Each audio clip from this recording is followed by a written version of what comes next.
সুপ্রিয় শিক্ষার্থী বন্ধুরা, দ্য স্টাডি বি চ্যানেলে তোমাদেরকে স্বাগতম। আমরা এইচএসসি লেভেলের একটি ছোট গল্প নিয়ে আলোচনা করব এই পর্যায়টাতে, যে গল্পটির নাম হচ্ছে বিলাসী। রচনা করেছেন শরৎচন্দ্র চট্টোপাধ্যায়। এটি প্রথম প্রকাশিত হয় মাসিক ভারতী পত্রিকার বৈশাখ সংখ্যায় 1325 বঙ্গাব্দে, অর্থাৎ ইংরেজি সাল হিসেবে 1918 খ্রিস্টাব্দে।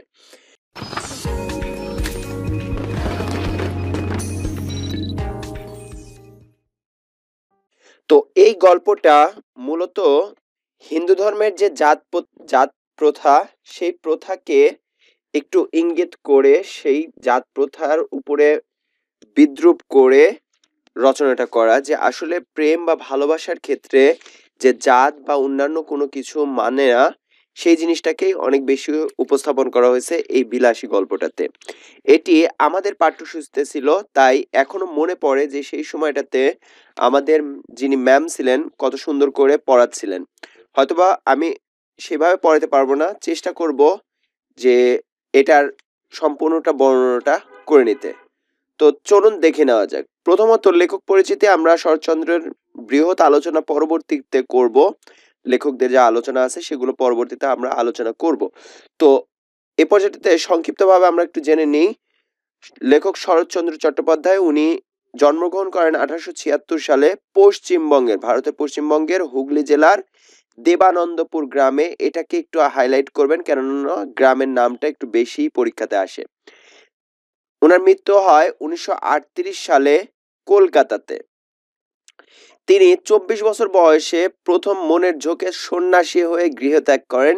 এবং এখানে একটা জিনিস খুব সুন্দর করে বলা আছে যে গল্পের মধ্যেই, বিলাসী গল্পের মধ্যেই, তিনি ম্যালেরিয়ার ভয়ে, অর্থাৎ শুধুমাত্র মশার কামড়ের জন্য, মশার কামড় সহ্য করতে না পেরে তিনি সন্ন্যাসীপনা অর্থাৎ সন্ন্যাসী জীবনটাকে ছেড়ে দেন। ছেড়ে দিয়ে আবার ফিরে আসেন। জীবিকার তাগিদে তিনি দেশ ত্যাগ করে বর্মা মুল্লুকে, অর্থাৎ বর্তমানে যে মায়ানমার, সেই মায়ানমারে গিয়েছিলেন। উনার প্রথম প্রকাশিত রচনা ছিল মন্দির নামক একটি গল্প, এবং এই গল্পের কারণে, এটা একটু আন্ডারলাইন করবেন, কুন্তলিন নামক একটি পুরস্কার পান। শরৎচন্দ্র চট্টোপাধ্যায়ের কে ঢাকা বিশ্ববিদ্যালয়ে ডিলিট উপাধিতে ভূষিত করেন 1936 সালে। এবং নারীর প্রতিকৃতি অঙ্কনে অসামান্য দক্ষতা দেখিয়েছেন শরৎচন্দ্র চট্টোপাধ্যায়। ওনাকে বলা হয় অপরাজেয় কথাশিল্পী। ওনার গ্রন্থসমূহের মধ্যে আছে দেবদাস, পল্লী সমাজ, চরিত্রহীন, শ্রীকান্ত, গৃহদাহ, দেনা পাওনা, এরকম আরো অনেক কিছু আছে, যেটা হচ্ছে আমরা বই থেকে দেখে নেব। এরপর আমরা একটু দেখে নেব চরিত্র সমূহ কি কি। প্রথমত চরিত্রর প্রথমটাতে আমরা বলবো হচ্ছে ন্যাড়া। ন্যাড়া মূলত শরৎচন্দ্র চট্টোপাধ্যায় নিজেকেই উপস্থাপন করছেন। সেটাই আমরা বলবো যে যার জমানিতে গল্প পড়া হচ্ছে সেটা হচ্ছে ন্যাড়া চরিত্র। যদিও এখানে কোথাও লেখা নেই যে শরৎচন্দ্রর নিজেই ছিলেন, উনার নিজের একটা চরিত্র, সেটা হচ্ছে ন্যাড়া, তার জমানিতে গল্পটা বলা হয়েছে। দ্বিতীয়ত হচ্ছে বিলাসী, যেটি হচ্ছেন প্রধান চরিত্র এই গল্পটার ক্ষেত্রে, যার ভিতরে দেখতে পাওয়া যায় যে সততা, সেবা, এটাও লিখতে পারেন যে সেবা প্রণতা বা মাতৃত্ব, হচ্ছে মানব প্রেম যেটাকে বলা হয়, সেটা তার ভিতরে আছে। এবং তার সততাটা বোঝা যায় হচ্ছে তিনি শিকড় বিক্রি করতে বাধা দিত, কেননা শিকড় বিক্রিটা আসলে বৈধ না, এতে মানুষকে ঠকানো হয়। দ্বিতীয়, এটা হচ্ছে বিলাসী হচ্ছে এই গল্পটার ক্ষেত্রে নায়িকা, আর মৃত্যুঞ্জয় হচ্ছে এই গল্পের নায়ক, যিনি বিলাসীকে বিয়ে করে ব্রাহ্মণ থেকে সাপুরে, বা এর পাশে লিখে রাখতে পারেন যে মালো হয়, সাপুরে হয় বা মালো হয়। মৃত্যুঞ্জয়ের খুড়া, মৃত্যুঞ্জয়ের এক দুঃসম্পর্কের চাচা, অর্থাৎ খুড়ার কাজ হচ্ছে ভাইপো। খুড়ার সাথে মৃত্যুঞ্জয়ের সম্পর্ক হচ্ছে যে মৃত্যুঞ্জয় খুড়ার ভাইপো, অর্থাৎ খুড়া মৃত্যুঞ্জয়ের চাচা। তো খুড়ার সম্পর্কে একটা কথা বলা আছে গল্পটাতে, সেটা হচ্ছে খুড়ার কাজ ছিল ভাইপোর নানাবিধ দুর্নাম রটনা করা। সে গাঁজা খায়, সে গুলি খায়, এমনি আরো কত কি।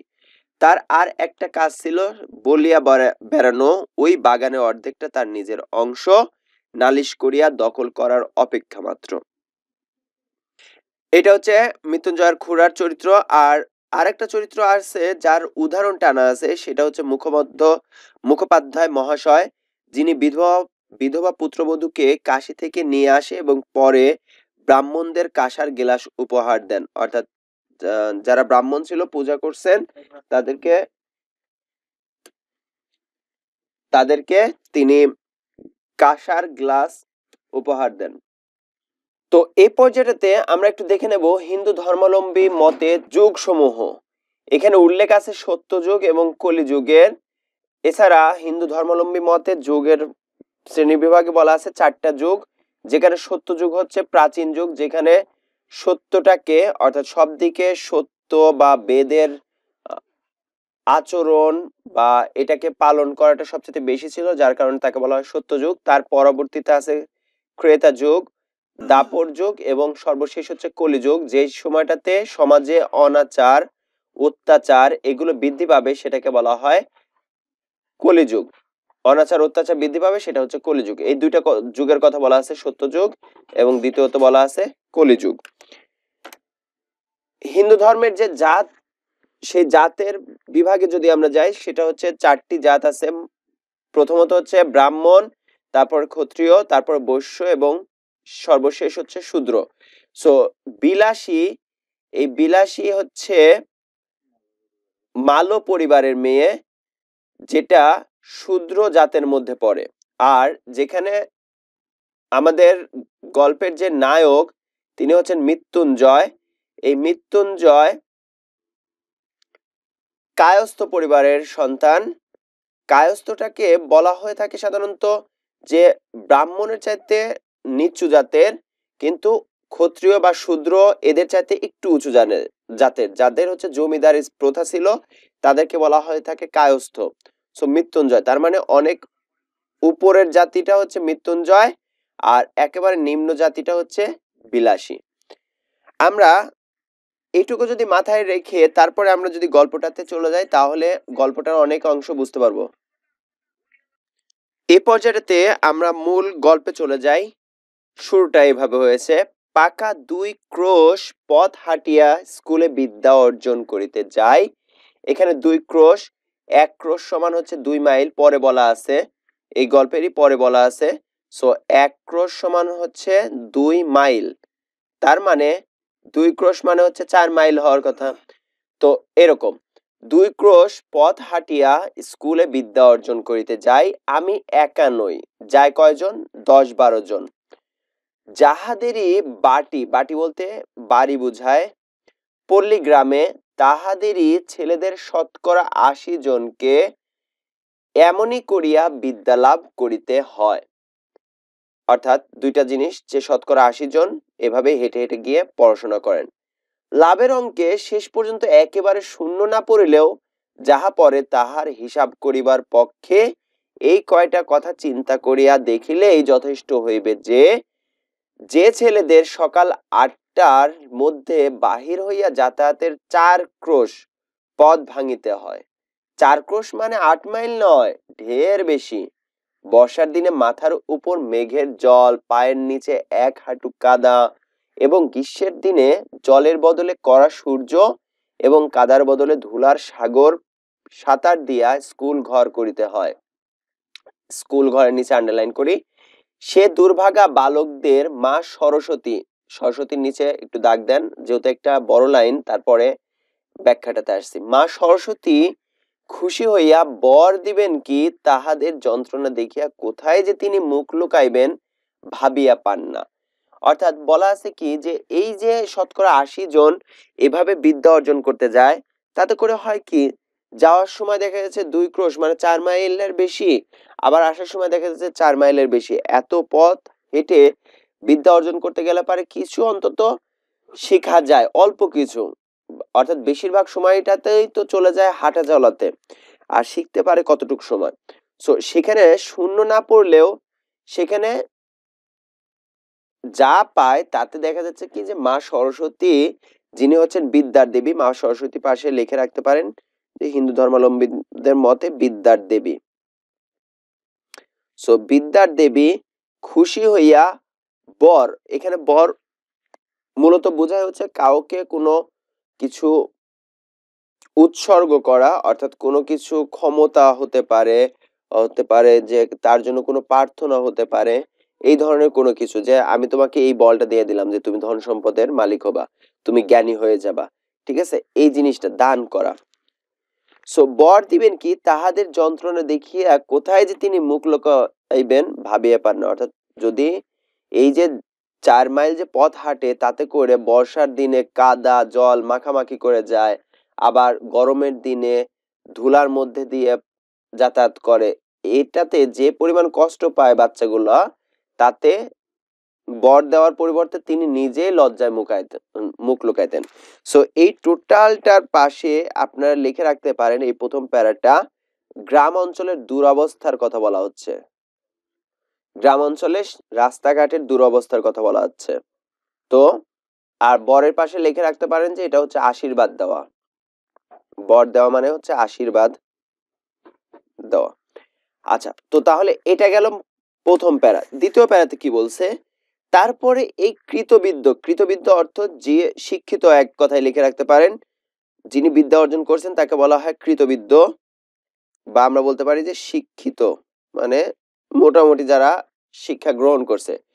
কৃতবিদ্য শিশুর দল বড় হইয়া একদিন গ্রামেই বসুন মানে হচ্ছে গ্রামেই কোনো চেম্বার খুলে বসতে পারে, ডাক্তারি হতে পারে, যে মাস্টারি করুক, হতে পারে কোনো দোকান দিয়ে বসলো, আর ক্ষুধার জ্বালায় অন্যত্রই যান। ক্ষুধার জ্বালায়, আর শরৎচন্দ্রের মধ্যে মানুষ গ্রাম থেকে শহরে যাওয়ার মূল উদ্দেশ্যটাই হচ্ছে যে কিছু টাকা ইনকাম করা, অর্থাৎ ক্ষুধার যন্ত্রণায়। তাছাড়া গ্রামের যে পরিবেশটা, সেই পরিবেশেই বেশিরভাগ মানুষই থেকে যেত, শহরের দিকে ধাবিত হতো না। তাদের 4 ক্রোশ হাঁটা, অর্থাৎ 8 মাইল, যেহেতু 4 ক্রোশ তার মানে 8 মাইল হাঁটা বিদ্যার তেজ। এখানে এই বিদ্যার তেজ বলতে বোঝাচ্ছে যে শিক্ষিত হওয়ার কারণে যে জিনিসটা প্রতিফলিত হয় তার মধ্যে, সেটা বিদ্যার তেজ আত্মপ্রকাশ করিবে। অর্থাৎ এই যে 8 মাইল যে হাঁটছে, তার জন্য তার যে বিদ্যা আছে সেটা আত্মপ্রকাশ হবে। কেহ বলেন শুনিয়াছি, আচ্ছা যাদের ক্ষুধার জ্বালা তাদের কথা না হয় নাই ধরলাম, কিন্তু যাদের সে জ্বালা নাই, তেমন সব ভদ্রলোককে বা কি সুখে গ্রাম ছাড়িয়া পলায়ন করে। তারা বাস করিতে থাকলে তো পল্লীর এত দুর্দশা হয় না। তো তার মানে পল্লীর দুর্দশার মূল কারণটা হচ্ছে শহর মুখে বসবাস করতে চাওয়া। শরৎচন্দ্রের মধ্যে যে পল্লীর দুর্দশার মূল কথাটা হচ্ছে শহর মুখে বসবাসের চিন্তা। এখন ক্ষুধার জ্বালা মানে হচ্ছে যারা কাজ করার উদ্দেশ্যে যায়, যেমন হচ্ছে কেউ গ্রাম অঞ্চলে কাজ করতে পারতেছে না, শহরে যায় রিক্সা চালায় কিছুদিন টাকা ইনকাম করে তারপর আসতেছে, যাতে ছেলে পুলেকে নিয়ে খেয়ে পড়ে বাঁচতে পারে। কিন্তু যাদের সেই জিনিসটা নাই, প্রয়োজন নাই, যেমন হচ্ছে গ্রামে জমি জমা আছে, অনেক কিছু আছে, তারা কেন এই গ্রামের জমি জমা বা জমিদারি সবকিছু ছেড়ে শিক্ষিত হওয়ার কারণে তারা শহরে গিয়ে বসবাস করেন? সেই জিনিসটা তো গ্রামেও করা যেত, তাহলে তো গ্রামের রাস্তাঘাট বা অন্যান্য জিনিসগুলো আরো বেশি আধুনিক হয়ে যেত। ম্যালেরিয়ার কথাটা না হয় নাই পারিলাম। এখানে বলছে যে মশার কামড়ের কারণে ম্যালেরিয়া হয়, গ্রামে মশার উৎপাতটা বেশি। সে যাক, কিন্তু ওই 4 ক্রোশ হাঁটার জ্বালায় কত ভদ্রলোকেই যে ছেলেপুলে লইয়া গ্রাম ছাড়িয়া শহরে পালান, তাহার আর সংখ্যা নাই। ঢাকায় বা অন্যান্য শহরে একটা আহ, বড় সংখ্যক মানুষ থাকে শুধুমাত্র সন্তানের পড়াশোনার কারণে ঢাকাতে থেকে যান, যে গ্রাম অঞ্চলে যাব না, গ্রামে গেলে পারে ভালো স্কুল পাবো না, ভালো কলেজ পাবো না। দেখা গেছে কি যে বাচ্চার বাবা বা কেউ বিদেশে আছে, বাচ্চাটাকে নিয়ে শহরে পড়ে আছে শুধুমাত্র ওই একটা কারণেই, ভালো স্কুলে পড়াতে পারছি, ভালো শিক্ষকের কাছে দিতে পারতেছি। তো তার মানে অনেক সংখ্যক মানুষ আছে যারা ঢাকাতে শুধুমাত্র সন্তানের ভবিষ্যতের কথা চিন্তা করে থেকে যায়। কিন্তু তার সাথে বেশি ভালো হতো যে গ্রামে থাকলে, যদি গ্রামে ওই ধরনের শিক্ষক পেত, গ্রামে ভালো প্রতিষ্ঠান পেত, তাহলে স্বাভাবিকভাবেই কিন্তু সেই সন্তানরা কিন্তু গ্রামের দিকে ধাবিত হতো। তো তারপরে একদিন ছেলেপুলের পড়াও শেষ হয় বটে, পড়াশোনা শেষ হয়ে যায়, তখন কিন্তু শহরের সুখ সুবিধা রুচি লইয়া আর তাদের গ্রামে ফিরিয়া আসা চলে না। অর্থাৎ তখন তো শহরে বসবাস করে অভ্যস্ত হয়ে গেছে, এসির বাতাস, সার্বক্ষণিক বিদ্যুৎ থাকে, গ্রামে গেলে তো লোডশেডিং বেশি থাকবে, মশার কামড় বেশি বা অন্যান্য অনেক অসুবিধা আছে, যার কারণে তারা আর শহর ছেড়ে গ্রামে আসতে চায় না। কিন্তু থাকে সকল বাজে কথা। এই বাজে কথার নিচে একটু আন্ডারলাইন করেন। বাজে কথা বলতে এখানে বোঝাচ্ছে অনর্থক কথা। কেননা যে গল্পটা বলতে যাচ্ছে, মনে করেন যে আপনাকে একটা প্রেমের গল্প শোনাবে, তার আগে যদি আমি অনেক কিছু তার পরিবেশের কথা, তার পারিপার্শ্বিক অবস্থা, এই সেই হাবিজাবি অনেক কিছু বলতে চাই, তখন আপনি আমাকেই বাধা দিয়ে বলবেন যে শেষ করেন, সংক্ষেপে শেষ করেন, মূল যে কথাটা বলতে চাইছেন সেটা শেষ করেন। তো সেই জন্য বলছে এখানে বাজে কথা। স্কুলে যাই, দুক্রোশের মধ্যে এমন আরো ২-৩ খানা গ্রাম পার হইতে হয়। অর্থাৎ এই যে যে ৪ মাইল যে যাইতে হয়, ৪ মাইল, এই ৪ মাইলের মধ্যে ২-৩ খানা গ্রাম পড়ে যায়, যেটাকে পার হয়ে তারপরে স্কুলে যায়। আমি ছোটবেলাতে দেখতাম যে আমাদের এদিকেও একটা অঞ্চল ছিল যেখানে প্রায় ২ কিলোমিটার ৪ কিলোমিটার হাইটে যায় একটা প্রাইমারি স্কুল পাওয়া যেত, এবং প্রায় ৫ থেকে ৭ কিলোমিটারের মধ্যে বা ১০ কিলোমিটারের মধ্যে শুধুমাত্র একটা হাই স্কুল। সো এখন অবশ্য হাই স্কুলের সংখ্যা বৃদ্ধি পাইছে। সো হাই স্কুলের সংখ্যা ছিল একটা, যেখানে আশেপাশের ৮-১০টা গ্রামের জন্য একটা মাত্র স্কুল ছিল। সো তার মানে কি, যারা অনেক দূর দূরান্ত থেকে পড়তে আসে তাদের জন্য এরকম অবস্থা। আপনাদের মধ্যেও হয়তোবা এরকম অনেকেই আছেন যারা অনেক দূর দূরান্তে পথ অতিক্রম করে তারপরে পড়তে যান। এরপর আসছে কিছু ফলের নাম বলা আছে, সেই ফলের নামগুলোকে একটু আন্ডারলাইন করে রাখছি। কার বাগানে আম পাকিতে শুরু করলো, আমের কথাটা আবার বলা আছে হচ্ছে আহ্বান নামক গল্পে। আপনারা জানেন আম পাকিতে শুরু করিয়াছে, কোন বনে বৈশি ফল অপর্যাপ্ত ফলিয়াছে। বৈশি ফলটা হচ্ছে এই ধরনের একটা ফল, আমি একটু দেখাচ্ছি।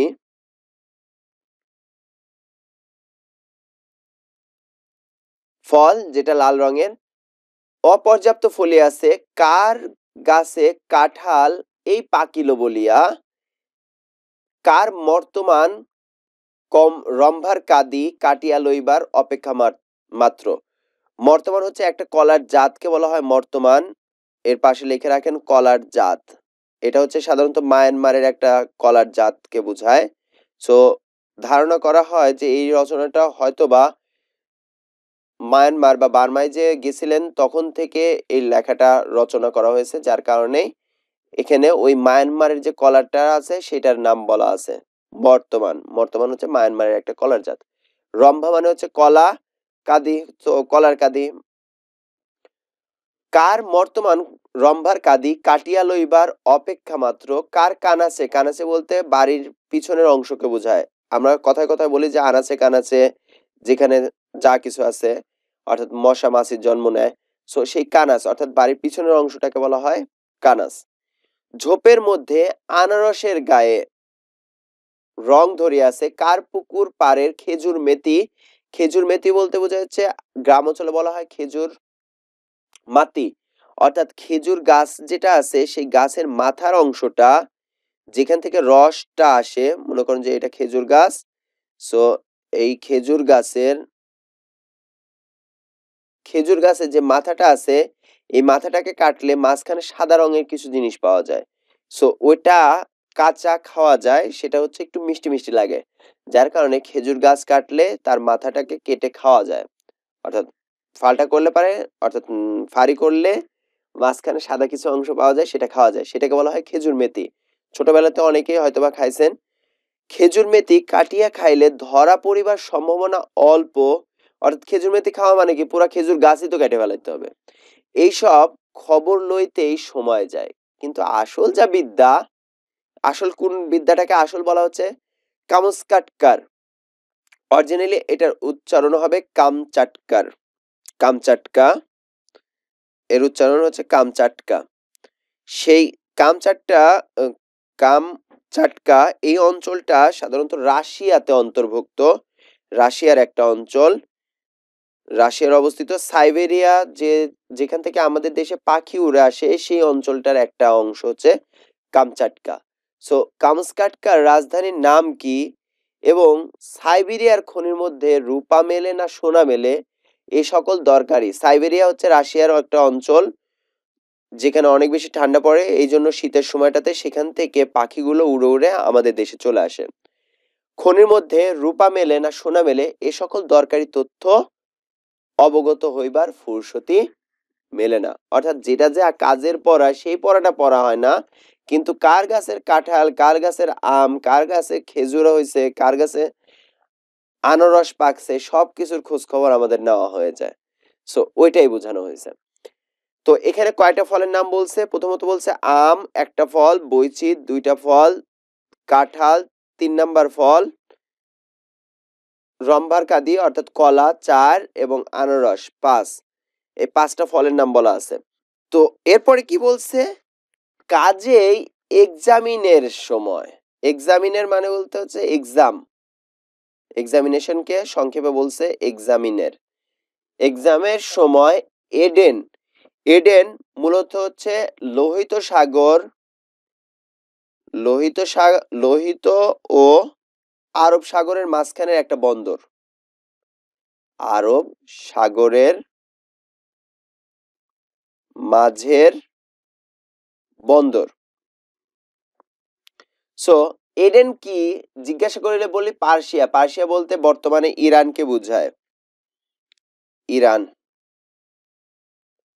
ইরানের বন্দর। তো কই থাকলো লোহিত এবং আরব সাগরের বন্দর, আর কই গেল হচ্ছে ইরান সাগরের বন্দর। তো এডেন কি সেটা জিজ্ঞাসা করলে আমরা বলে দিই যে ইরানের বন্দর। আর হুমায়ুনের বাপের নাম জানিতে চাইলে লিখিয়া দিয়ে আসি তোগলক খা। এখানে হুমায়ুন, হুমায়ুনের বাপের নাম কি? বাবর। সো অরিজিনালি হুমায়ুনের বাদশাহ হুমায়ুনের বাপের নাম হচ্ছে বাবর। এখানে একটা জিনিস শিখাইয়া দিই, কার সন্তান কে মনে রাখার জন্য, খুব ছোটবেলায় শিখেছিলাম, এই জায়গাটাতে কাজে দেওয়া যাচ্ছে যে বাবার হইল আবার জ্বর সারিল ওষুধে বা ঔষধে, ঔষধে। সো বাবার বতে হচ্ছে বাবর, সম্রাট বাবর, বাবরের সন্তানের নাম হচ্ছে হুমায়ুন, হুমায়ুনের সন্তানের নাম হচ্ছে আতে আকবর, আকবরের সন্তানের নাম হচ্ছে যতে জাহাঙ্গীর, জাহাঙ্গীরের সন্তানের নাম হচ্ছে শাহজাহান, সম্রাট শাহজাহান যিনি হচ্ছে তাজমহল তৈরি করেছেন, সম্রাট শাহজাহান। এবং শাহজাহানের ছেলের নাম হচ্ছে আওরঙ্গজেব বা ঔরঙ্গজেব বলা হতো। সো আমরা আওরঙ্গজেব লিখব, আওরঙ্গজেব। সো তার মানে হুমায়ুনের বাপের নাম কি? হুমায়ুনের বাপের নাম হচ্ছে বাবর। লিখিয়া দিয়ে আসি তোগলক খা। যদিও তোগলক খা আসলে ইতিহাসে এরকম নাম পাওয়া যায় না, যে তিন তোগলক খার কথা বলা আছে ইতিহাসে, তাদের কেউ সম্রাট ছিলেন না বা বাদশা ছিলেন না। সো যার কারণে 3জন তোগলক খার কথা আমাদের টিকাতে দেওয়া আছে, দেখে নেবেন। এবং আজ 40-এর কোঠা পার হইয়াও দেখি ও সকল বিষয়ের ধারণা প্রায় একই রকম আছে। অর্থাৎ 40 বছর পরে এসে যে চিন্তা করতেছি, সেই জিনিসটাও দেখতেছি একই রকম আছে। তারপরে প্রমোশনের দিন, প্রমোশন মানে হচ্ছে এক ক্লাস থেকে আরেক ক্লাসে ওঠা, ক্লাসের চেঞ্জ অর্থাৎ ক্লাস পরিবর্তন, যেটা 6 থেকে 7-এ বা 8 থেকে 9-এ, 9 থেকে 10-এ, সেটাকে হচ্ছে যে ক্লাস পরিবর্তন বা প্রমোশনের দিন। প্রমোশনের দিন মুখ ভার করিয়া বাড়ি ফিরিয়া আসিয়া কখনো বা দল বাঁধিয়া অর্থাৎ দল বেঁধে মতলব করি অর্থাৎ কুমতলব, যেটা হচ্ছে সবাই মিলে পরামর্শ করি, মাস্টারকে ঠ্যাঙানো উচিত। ঠ্যাঙানো মানে হচ্ছে পিটানো, ঠিক আছে, শাস্তি দেওয়া, এরকম যে পিটানো উচিত বা মারা উচিত। কখনো বা ঠিক করি অমন বিশ্রী স্কুল ছাড়িয়ে দেওয়াই কর্তব্য। এরকম বিশ্রী স্কুল, অমন মানে হচ্ছে ওই রকম, বিশ্রী মানে হচ্ছে কুৎসিত, যেটা কোনো সৌন্দর্য নাই, বিশ্রী স্কুল ছাড়িয়ে দেওয়াই কর্তব্য। এরকম স্কুলে যাব না আর, ঠিক আছে, পড়তে ভালো লাগে না, স্কুলটাই খারাপ, মাস্টার গুলাও খারাপ। সো এরকম চিন্তা ভাবনা করি, কিন্তু সারাদিন যে আসলে চলে যায় ফ্রি ফায়ার আর পাবজিতে, সেটাতে মন থাকে না, দোষ হয় স্যার আর কলেজের। এরপর আসি, আমাদের গ্রামের একটি ছেলের সঙ্গে মাঝে মাঝেই স্কুলের পথে দেখা হইতো। তাহলে স্কুলের মধ্যে দেখা হতো মাঝে মাঝে, কার সাথে? তার নাম ছিল মৃত্যুঞ্জয়। প্রথমবারের মতন নায়ক আসলো এখানে, এই গল্পের নায়ক যে সে। মৃত্যুঞ্জয়, যার নামের অর্থটা লিখে রাখেন। মৃত্যুঞ্জয় অর্থ যে মৃত্যুকে জয় করে, যে মৃত্যুকে জয় করে। সো মৃত্যুঞ্জয় আমাদের চেয়ে সে বয়সে অনেক বড়। অনেক বড় বলতে কি, থার্ড ক্লাসে পড়িত। থার্ড ক্লাস বলতে আগের দিনের ক্লাস 10টাকে প্রথম ক্লাস বা ফার্স্ট ক্লাস, সেকেন্ড ক্লাস বলতে 9টাকে বোঝানো হতো। ফার্স্ট ক্লাস মানে হচ্ছে ক্লাস 10, সেকেন্ড ক্লাস বলতে ক্লাস 9, থার্ড ক্লাস মানে হচ্ছে ক্লাস 8। সো থার্ড ক্লাসে পড়িত। তার মানে বর্তমানে থার্ড ক্লাস হচ্ছে অষ্টম শ্রেণী। আগের দিনে উপরের থেকে সিরিয়াল করা হতো। সো থার্ড ক্লাস মানে হচ্ছে অষ্টম শ্রেণী। এখন অষ্টম শ্রেণীতে পড়িত। কবে যে সে প্রথম থার্ড ক্লাসে উঠিয়াছিল, সে যে কোন দিন কোন বছরে থার্ড ক্লাসে উঠিয়াছিল, এই খবর আমরা কেউই জানিতাম না। সম্ভবত তাহা প্রত্নতাত্ত্বিকের, প্রত্নতাত্ত্বিক বলতে যারা পুরাতন জিনিস নিয়ে গবেষণা করে, অর্থাৎ হতে পারে যে পুরাতন গাছ, বৃক্ষ, পয়সা, এগুলো নিয়ে যারা গবেষণা করে তারা। সো পুরাতত্ত্ববিদ, এর পাশে লিখে রাখতে পারেন পুরাতত্ত্ববিদ। সো প্রত্নতাত্ত্বিকের গবেষণার বিষয় আমরা কিন্তু তাহার ওই থার্ড ক্লাসটাই চিরদিন দেখিয়া আসিয়াছি। অর্থাৎ সে যে ওই যে ক্লাস 8-এ সব ক্লাস তাকে পার হয়ে চলে যেত সব স্টুডেন্ট, কিন্তু সে ওই থার্ড ক্লাসেই পড়ে থাকতো, অর্থাৎ ক্লাস 8-এই পড়ে থাকতো। সে কখন ও নবম শ্রেণীতেও ওঠে নাই, আর সে কবে যে আসলে ফোর্থ ক্লাস থেকে থার্ড ক্লাস আসছিল সেটাও কারো মনে নাই, কেউ জানেও না। তো তাহার ফোর্থ ক্লাস বলতে ফোর্থ ক্লাস মানে হচ্ছে বর্তমানে সপ্তম শ্রেণী। তো তাহলে তার সপ্তম শ্রেণীতে পড়ার কোনো ইতিহাসও কখনো শুনি নাই। সেকেন্ড ক্লাসে উঠার অর্থাৎ নবম শ্রেণীতে উঠারও খবরও কখনো পাই নাই। মৃত্যুঞ্জয়ের বাপ মা ভাই বোন কেউই ছিল না, অর্থাৎ মৃত্যুঞ্জয়ের আপন বলতে কেউ নাই।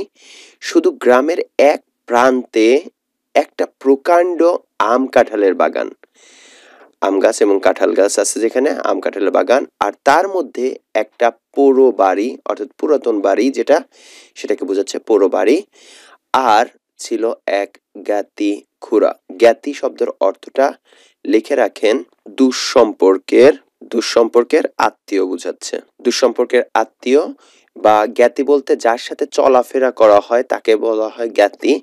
অর্থাৎ মনে করেন যে আপনার বন্ধু বান্ধবের মতন হতে পারে, যার সাথে একসাথে খাওয়া যায়, চলা যায়, তাকে বলা হয় জ্ঞাতি।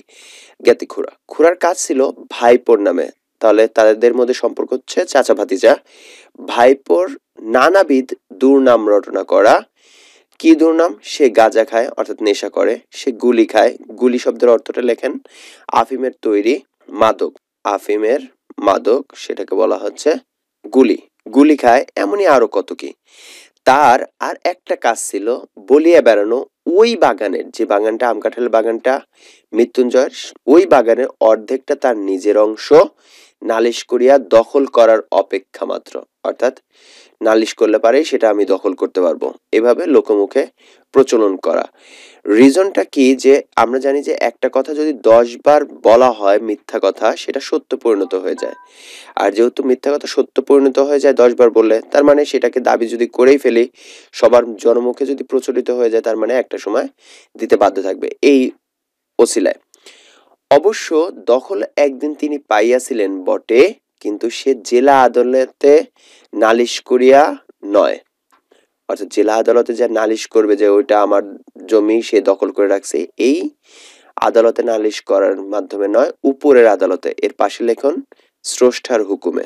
সৃষ্টিকর্তার, স্রষ্টা বোঝাচ্ছে উপরের আদালতের হুকুমে, অর্থাৎ স্রষ্টার মাধ্যমে, স্রষ্টার হুকুমে সে জিনিসটা পেয়েছিলেন। কিভাবে পেয়েছিলেন আমরা পরবর্তীতে আসবো। গল্পের যদি আমি এখানেই শেষ করে দিই, স্বাভাবিকভাবে মজাটা পাবেন না।